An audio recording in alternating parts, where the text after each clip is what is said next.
Water retention. How does it happen, and how do you control it? How do you get rid of it? How do you fix it once it happens to you? This is a question that I was just recently asked on my Snapchat. If you are not following me already on Snapchat, make sure that you add me. It's BRIANTURNER, Brian Turner.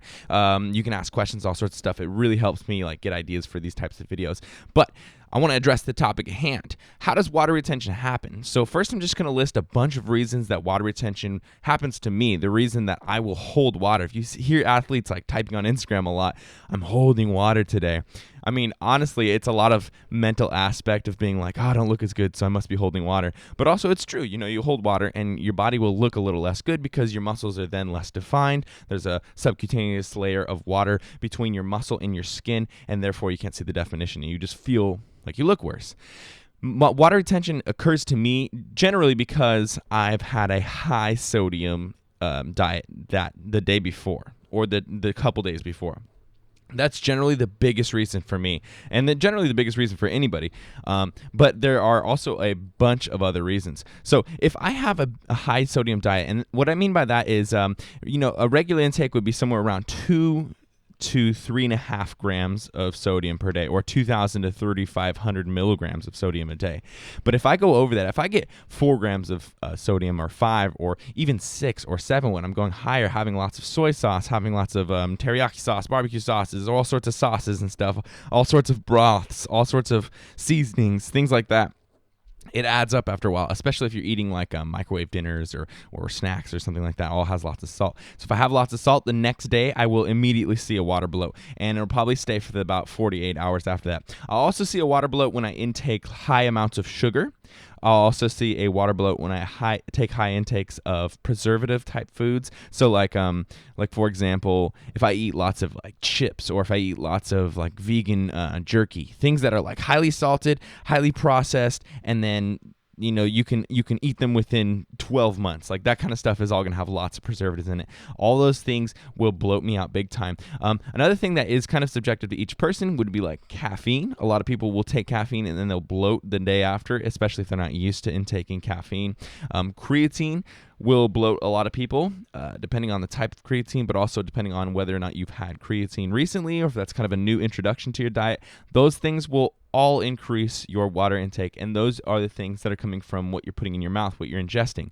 Other things that will cause you to hold water will be things like not getting enough sleep. If I don't get enough sleep, the next day I will hold water. Almost instantaneously, I'll wake up holding a bunch of water, and that'll usually happen if I get less than, I'd say, 6 hours of sleep. So if I'm waking up at 5.5 hours or something like that, I'm going to be water bloated. But if I'm over 6 hours, then I'll probably be generally pretty good with water bloating. Other than sleep, things like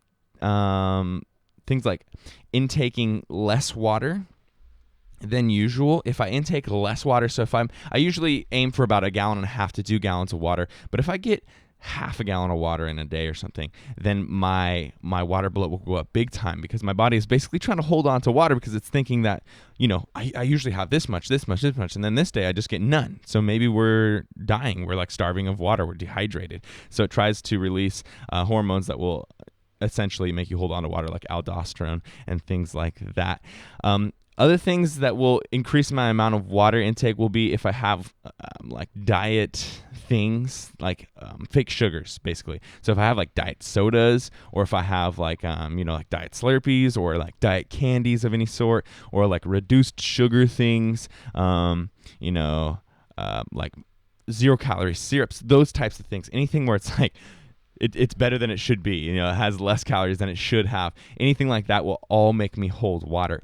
And holding water, by the way, is completely fine. Holding water does not matter. It's not necessarily terrible for you. Of course, if you have high sodium, you're going to have high blood pressure. That's not necessarily healthy.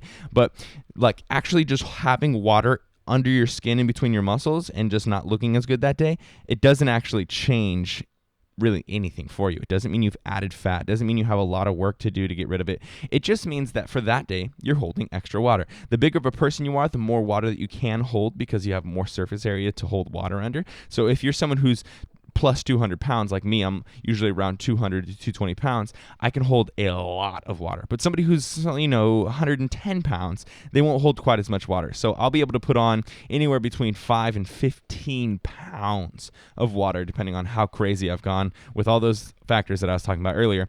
But someone who's like 110 pounds might only see like a 5-pound increase or decrease.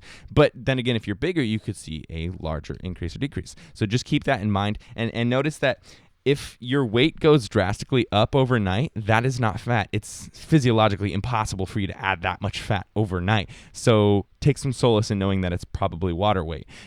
Eventually you'll start noticing, like you'll catch on and you'll be like, okay, I should be holding water today. You'll look at yourself, you're an extra 3 or 4 pounds, and you'll see in the mirror and be like, oh, that's what I look like when I'm holding water. Like when I hold water, it goes into my jowls. Okay, so like my face is a little fat.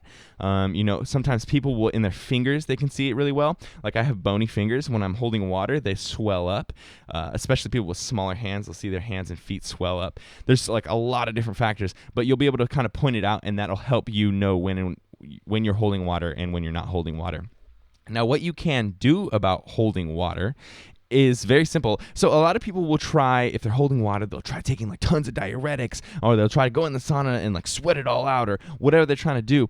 And all those things are not going to help you lose water, because you're going to lose that water for like a minute. You're going to lose it for like, right after the sauna for half an hour or something, or when you're taking the diuretics, you'll lose it for an hour or two. But because you're forcing water out of your body is going to release, like I was saying earlier, all those hormones like aldosterone to make you hold more water. So it's actually counterintuitive. It's going to make you hold more water by trying to force yourself to not hold water. So the best strategy, in my opinion, to help you not hold water, if you have gained some water weight from screwing up or whatever you're doing, would just be to go back to a standard regular diet. So all those factors I was talking about, basically just take all those factors out.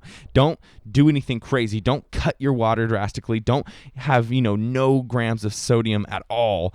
Don't do any diuretics, anything like that. Just eat between 2 and 3.5 grams of sodium, or whatever your average intake for your weight is. Get your sleep in. Drink your regular amount of water, 1 to 2 gallons, whatever it is for you. Eat foods that are like whole, so have like vegetables and have whole rice and potatoes and things that you are cooking yourself. Try to eliminate the amount of things that you're taking out of wrappers and putting into your mouth.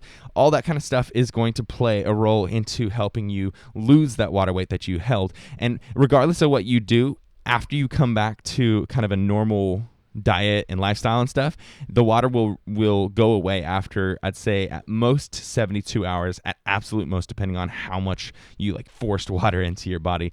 But yeah, just wanted to make this video real quick because it's a topic of concern for a lot of people, but I feel like it's a very simple answer, although I don't feel like it's readily available to find that answer. And I've had so many people ask me the question on Snapchat, and I just wanted to address it because I think it's very simple, but it's hard to find the information, like I just said. So I think this video will serve a good purpose for people to, learn about this. But then if their friends are trying to learn about, water retention, or trying to figure out about their water bloats and stuff, you can send this video to them, and they'll be able to learn really quickly, like in 8 to 9 minutes, how all this stuff works. So if you do have any further questions about water bloat, I kind of just went off my top of my head to try to figure out how to just tell you guys about everything. Kind of just went through racking my brain trying to figure out what I wanted to tell you about water bloat. If you have any questions, please leave them in the comments below. I will be going through this video's comment section. I will be answering pretty much all the comments that I can. So I appreciate you guys coming into this video, watching it. I hope you guys learned something. I hope you guys enjoyed this. If you did, make sure you give it a thumbs up. Let me know what you thought in the comments below. Subscribe if you're not subscribed already. Team Beyond the Week. CT. Lift heavy or die, MIRIN, motherfucker.